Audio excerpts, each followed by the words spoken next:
अगर आप चैनल पर नए आए हैं तो कृपया चैनल को सब्सक्राइब करें और वीडियो को लाइक करें। अब वीडियो शुरू करते हैं। अनजान नंबर। रात के ठीक 12-17 बजे दिल्ली के पास एक छोटे से इलाके में रहने वाला राहुल अपने कमरे में अकेला बैठा था। बाहर हल्की बारिश हो रही थी और खिड़की के शीशे पर पानी की बूंदें अजीब आवाज कर रही थी।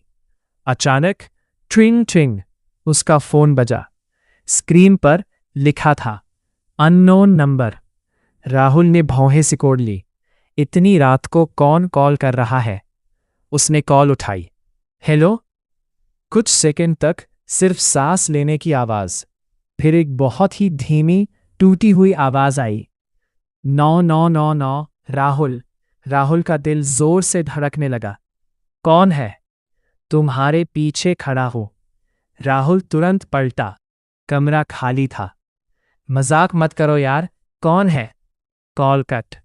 राहुल ने नंबर चेक किया, लेकिन अजीब बात, नंबर दिख ही नहीं रहा था, जैसे कॉल आई ही नहीं। आईना राहुल ने खुद को समझाया, शायद नेटवर्क ग्लिच होगा।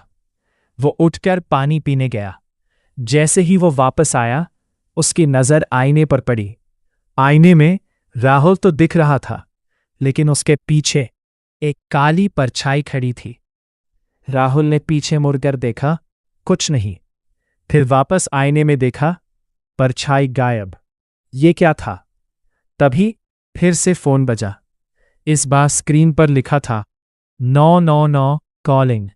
राहुल डर गया। हेलो। इस बार आवाज साफ थी। तुमने मुझे देखा, अब तुम बच नहीं पाओगे। अतीत का राज। अगले दिन राहुल ने अपने दोस्त अमन को सब बताया। अमन हंस पड़ा। भाई तू बहुत हॉरर देखता है। लेकिन राहुल सच में डरा हुआ था। उन्होंने मिलकर उस नंबर को ट्रेस करने की कोशिश की, लेकिन कोई रिकॉर्ड नहीं। फिर राहुल की दादी ने एक बात बताई, बेटा 999 नंबर ये मौत का संकेत होता है। राहुल चौंक गया। मतलब कई साल पहले इस इलाके में एक लड़का था जिसने खुद को खत्म कर लिया था। आखिरी बार उसने 999 नंबर पर कॉल किया था और उसकी आत्मा अब भी कॉल करती है। कमरे में सन्नाटा छा गया। रिकॉर्डिंग। राहुल ने सच्चाई जानने के लिए एक प्लान बनाया। उसने अगली कॉल रिकॉर्ड करने का फैसला किया। रात 12:17। फिर से फोन बजा। 9999 कॉलिंग। इस बार राहुल ने रिकॉर्डिंग ऑन कर दी। तुम कौन हो? कुछ सेकंड चुप्पी। फिर मैं, तुम हो। राहुल का खून जम गया। क्या मतलब? 3 दिन बाद तुम मर जाओगे। झूठ। आईने में देखो। राहुल धीरे धीरे आईने के पास गया और जो उसने देखा, उसकी लाश खून से लथपथ पीछे खड़ी थी। Part 5 countdown. अब हर रात 12:17 पर कॉल आने लगी। हर बार एक ही बात। 3 दिन, 2 दिन, 1 दिन। राहुल की हालत खराब हो गई। नींद गायब, डर हर समय। एक रात फोन आया। आज आखिरी दिन है। राहुल रो पड़ा। मुझे क्यों मारना चाहते हो? क्योंकि तुमने मुझे बनाया है। सच। राहुल ने अपनी पुरानी डायरी निकाली और उसे याद आया 3 साल पहले उसने एक दोस्त के साथ मजाक में एक ब्लैक मैजिक कॉलिंग गेम खेला था। नियम था 999 पर कॉल करो और जो भी जवाब दे उसे बुलाओ।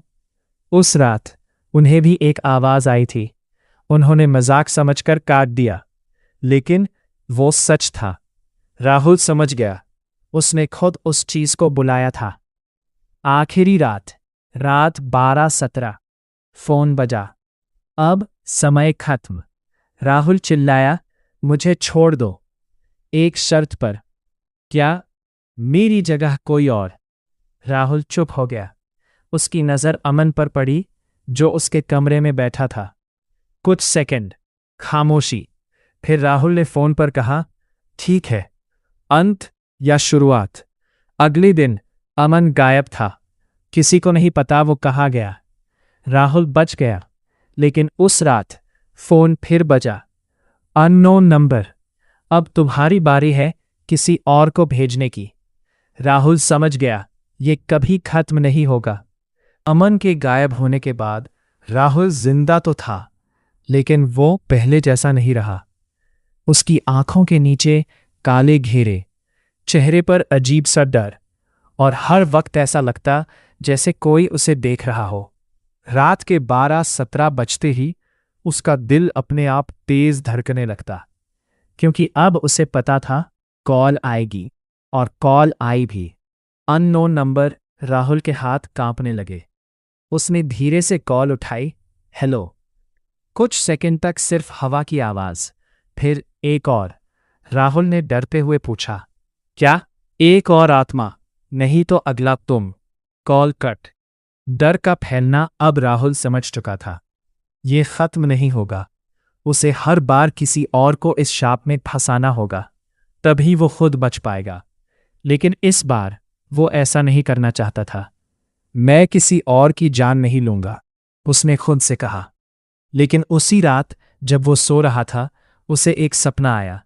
वो एक अंधेरी जगह में खड़ा था, चारों तरफ धुंध, और सामने अमन खड़ा था, लेकिन उसका चेहरा पूरी तरह जला हुआ, आंखें काली, और आवाज, तूने मुझे दे दिया। राहुल चीख पड़ा, मैं मजबूर था, अब तू भी बनेगा हमारे जैसा। अचानक उसके पीछे दर्जनों लोग खड़े हो गए। सभी के चेहरे डरावने। सभी एक साथ बोले, 999 999 999। जागती हुई परछाइयां। राहुल अचानक नींद से उठा, पसीने से भीगा हुआ। कमरे में सन्नाटा था, लेकिन आईने में कुछ हिल रहा था। उसने धीरे धीरे देखा, आईने के अंदर वो सारे लोग खड़े थे, अमन भी, और अब राहुल खुद भी। लेकिन आईने वाला राहुल मुस्कुरा रहा था। मदद की तलाश। अब राहुल टूट चुका था। वो भागकर अपने इलाके के एक बूढ़े तांत्रिक के पास गया। नाम था बाबा कालीनाथ। बाबा ने उसकी बात ध्यान से सुनी, फिर कहा, तूने जो खेल खेला था वो खेल नहीं था, वो दरवाज़ा था, और अब वो दरवाज़ा खुल चुका है। राहुल रो पड़ा, इसे बंद कैसे करूं? बाबा ने गंभीर होकर कहा, या तो तू खुद मर जा, या फिर उस दुनिया में जाकर उसे बंद कर जहां से ये सब आया है, दूसरी दुनिया। बाबा ने राहुल को एक काला धागा दिया और एक मंत्र, रात 12:17 पर जब कॉल आए, फोन मत उठाना, बल्कि आईने के सामने ये मंत्र पढ़ना, तो उस दुनिया में चला जाएगा। राहुल डर गया, अगर मैं वापस नहीं आया तो तू भी वही बन जाएगा जो वो है। दरवाज़ा खुलता है रात 12:17। फोन बजा, 999 कॉलिंग।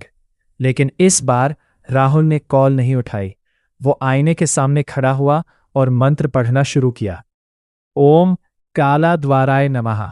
अचानक कमरे की लाइट बंद हो गई, आईना काला हो गया और उसमें एक दरार पड़ गई। धीरे धीरे वो दरार एक दरवाजे में बदल गई और अंदर से चीखों की आवाज।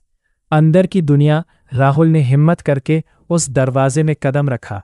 अंदर सब कुछ अंधेरा और हवा में सड़न की गंध। दूर दूर तक हजारों मोबाइल फोन बज रहे थे। 999 999 999। हर फोन के पास एक लाश पड़ी थी।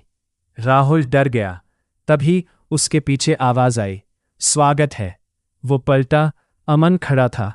अमन का सच। अमन अब इंसान नहीं था। उसकी आंखें काली और शरीर आधा सड़ा हुआ। तू आया, अब तू भी यही रहेगा। राहुल ने कहा, नहीं, मैं इस दरवाजे को बंद करने आया हूं। अमन हंस पड़ा, ये दरवाज़ा अब बंद नहीं होगा, क्योंकि अब ये तुझसे जुड़ चुका है। असली मालिक। अचानक जमीन हिलने लगी और दूर से एक बहुत बड़ी परछाई आई। उसका कोई चेहरा नहीं, सिर्फ अंधेरा। तुम इंसानों ने मुझे बुलाया, अब मैं कभी नहीं जाऊंगा। राहुल समझ गया, ये उसी खेल की असली शक्ति है। आखिरी फैसला। राहुल के पास अब दो रास्ते थे, वापस जाकर किसी और को फंसाना, यही रहकर इस दरवाजे को हमेशा के लिए बंद करना। उसने आंखें बंद की और कहा, मैं इसे यही खत्म करूंगा। उसने बाबा का दिया धागा तोड़ा और मंत्र जोर से पढ़ा, ओम काला द्वार विनाशाय नमः। अचानक पूरा इलाका कांपने लगा, सभी आत्माएं चीखने लगी। अमन भी, तू क्या कर रहा है? अंत दरवाजा बंद होने लगा और राहुल धीरे धीरे उसमें समाने लगा। उसकी आखिरी आवाज, अब कोई और नहीं मरेगा। और फिर सब कुछ शांत। उसी डर के साथ राहुल के गायब होने के बाद सब कुछ जैसे शांत हो गया था। लोगों ने सोचा बस एक हादसा था, शायद वो कहीं चला गया। लेकिन सच कहीं ज्यादा खतरनाक था, क्योंकि उसी शहर में एक नया लड़का था, विवेक, उम्र 19 साल, कॉलेज स्टूडेंट, और उसे हॉरर चीजों में बहुत दिलचस्पी थी। एक रात वो अपने दोस्तों के साथ बैठा था और इंटरनेट पर स्कैरी गेम्स देख रहा था। तभी उसे एक अजीब पोस्ट दिखी, 999 call game, try if you dare. Vivek हंसा, ये सब फेक होता है। उसके दोस्त ने कहा, अगर इतना ही बहादुर है तो ट्राई कर। विवेक ने फोन उठाया और नंबर डायल किया, 999। वही आवाज। फिर से फोन कुछ सेकंड तक बजा, फिर अचानक कॉल कनेक्ट हो गई। कुछ सेकंड तक सन्नाटा, फिर हेलो। विवेक मुस्कुराया, कौन? आवाज आई, तुमने मुझे बुलाया है। विवेक बोला, कौन हो तुम? मैं वही हूं जिसे तुम लोग खेल समझते हो। अचानक फोन कट। दोस्त हंसने लगे, कुछ नहीं था। विवेक भी हंस दिया, लेकिन उसकी स्क्रीन पर अचानक लिखा आया, कॉल रिसीव्ड, राहुल। विवेक रुक गया, ये राहुल कौन है? कनेक्शन उसी रात 12:17। विवेक का फोन खुद ब खुद बजा, अननोन नंबर। उसने कॉल उठाई, हेलो। कुछ सेकंड चुप्पी, फिर तूने दरवाजा फिर खोल दिया। विवेक घबरा गया, कौन? मैं, राहुल। विवेक का गला सूख गया, राहुल, लेकिन तू कौन है? मैं वही हूं जिसे तुम लोग खेल समझते हो। अधूरी कुर्बानी। राहुल की आवाज अब साफ थी, लेकिन दर्द से भरी हुई। मैं दरवाजा पूरी तरह बंद नहीं कर पाया। मैं फंस गया, और अब ये फिर खुल गया है। विवेक डर गया, मैं क्या करूं? या तो तू भाग या फिर मेरी मदद कर। सच्चाई का सामना अगले दिन। विवेक ने राहुल के बारे में पता लगाया। उसे पता चला राहुल सच में गायब हुआ था। उसका केस कभी सॉल्व नहीं हुआ, और उसके कमरे में एक टूटा हुआ आईना मिला था। विवेक अब समझ गया, ये सब असली है। फिर वही रास्ता, रात 12:22। फोन बजा, तैयार है? विवेक ने डरते हुए कहा, हां। आईने के सामने जा। विवेक आईने के सामने खड़ा हुआ। अब मंत्र बोल। जैसे ही उसने मंत्र बोला, आईना काला हो गया, और फिर वही दरवाजा खुल गया। दूसरी दुनिया में वापसी। विवेक अंदर गया, और जो उसने देखा वो पहले से भी ज्यादा डरावना था। अब वहां हजारों नहीं, लाखों फोन बज रहे थे। हर तरफ चीखे, हर तरफ आत्माएं, और बीच में राहुल खड़ा था। राहुल का सच। राहुल अब आधा इंसान था, आधा उस दुनिया का हिस्सा। तू आ गया, अब हमें इसे खत्म करना होगा। विवेक बोला, कैसे? राहुल ने कहा, उस चीज को खत्म करना होगा जो ये सब चला रही है। असली दानव। अचानक जमीन फट गई और एक विशाल काला दानव निकला, लेकिन वो सब देख सकता था। तुम फिर आ गए। इंसान कभी नहीं सीखते। अंतिम लड़ाई। राहुल और विवेक दोनों ने मिलकर मंत्र पढ़ना शुरू किया। दानव चीखने लगा, तुम मुझे नहीं रोक सकते। लेकिन इस बार कुछ अलग हुआ। बाकी आत्माएं भी साथ देने लगीं। सभी ने एक साथ आवाज लगाई, 999 खत्म करो। बलिदान। राहुल समझ गया, इस बार किसी एक को पूरी तरह खत्म होना पड़ेगा। उसने विवेक की तरफ देखा, तू वापस जा, मैं इसे खत्म करता हूं। विवेक चिल्लाया, नहीं, तू पहले ही बहुत कर चुका है। लेकिन राहुल मुस्कुराया, ये मेरी गलती थी, अब इसे मैं ही खत्म करूंगा। अंत। राहुल दानव की तरफ बढ़ा और खुद को उसके अंदर समा दिया। अचानक एक जोरदार धमाका हुआ और पूरी दुनिया हिल गई। दरवाजा बंद हो गया फोन बंद हो गए और सब कुछ शांत। एपिलॉग। क्या सच में खत्म? विवेक वापस अपनी दुनिया में था। सब कुछ नॉर्मल लग रहा था। फोन शांत, आईना साफ, कोई कॉल नहीं। उसने राहत की सांस ली। सब खत्म हो गया। लेकिन कुछ दिनों बाद उसके फोन में एक नई ऐप आई, 999 कॉल। विवेक ने उसे डिलीट करना चाहा, लेकिन वो डिलीट नहीं हुई। और फिर रात 12:17 फोन बजा। App notification, call incoming.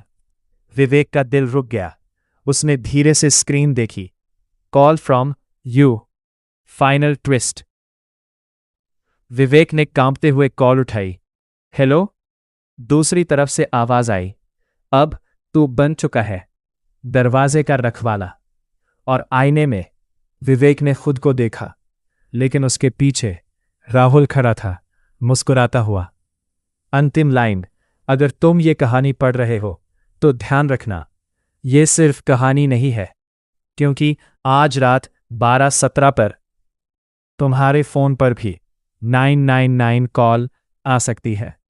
इस कहानी का पार्ट 2 भी चाहिए तो कमेंट करके बताएं, और भी जल्द लेकर आऊंगा। तब तक के लिए अलविदा।